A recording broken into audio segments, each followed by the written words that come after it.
Electric वाहनों को लेकर दिल्ली सरकार ने लिया बड़ा फैसला। मार्च तक करने जा रही है ये काम।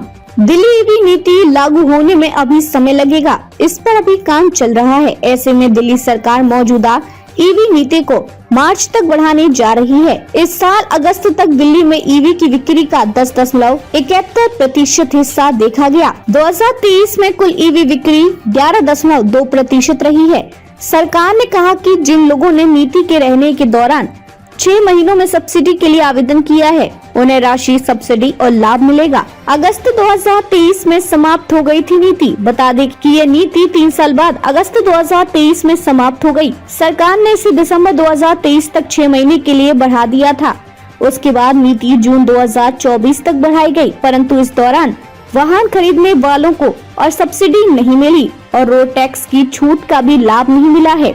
परिवहन मंत्री कैलाश गहलोत ने अपने विभाग को इस नीति के विस्तार के संबंध में प्रस्ताव तैयार करने और मंजूरी के लिए कैबिनेट के समक्ष फाइल प्रस्तुत करने का निर्देश दिया है। इसके साथ ही नए ई वाहन की खरीद के बाद दिल्ली सरकार की सब्सिडी और रोड टैक्स में छूट जैसे अन्य लाभों के लिए लाभार्थियों का इंतजार जल्द ही खत्म होने की संभावना है। कैबिनेट की बैठक होने की उम्मीद। अब जब नई सीएम आतिशी नियुक्त हो गई हैं, तो हम आने वाले सप्ताह में कैबिनेट की बैठक होने की उम्मीद कर रहे हैं और नीति को विस्तार मिलेगा। परिवहन विभाग द्वारा साझा किए गए डेटा के अनुसार 2020 से दिल्ली में पंजीकृत कुल वाहनों में से 9% इलेक्ट्रिक थे।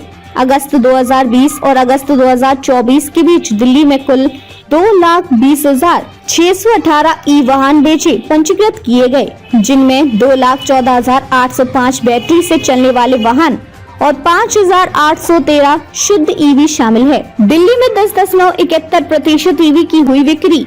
इस साल अगस्त तक दिल्ली में 10.71% ईवी की बिक्री हुई। 2023 में कुल ईवी बिक्री 11.2% रही। डेटा से पता चलता है कि इस साल जनवरी से अगस्त के बीच दिल्ली में 53,587 ई वाहन बेचे गए और पंजीकृत किए गए। इनमें 595 बसें, 15,626 ई रिक्शा और ई रिक्शा गाड़ियाँ, 418 माल वाहक, 1,760 कैब, 3,745 कारें, 25,008 दो पहिया वाहन, 6,414 तिपहिया वाहन, यात्री और माल दोनों सहित और 117 मोटर चलित साइकिलें शामिल हैं।